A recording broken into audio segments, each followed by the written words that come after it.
sabog ang ating inaasahan dito po sa The Buzz Top Set at ang matapang na artista na haharap. Dito po sa 10 matitinding mga tanong, ang nag-iisa, Angel. Huwag kang maingay. Ayun na siya. Love me again!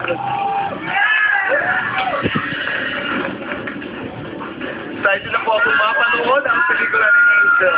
At Piolo Pascual, Love Me Again. Ayan po, siya ay pinapasok sa kalukuyan sa isolation booth. Ngayon, hindi na po naririnig ang ating pinag-uusapan.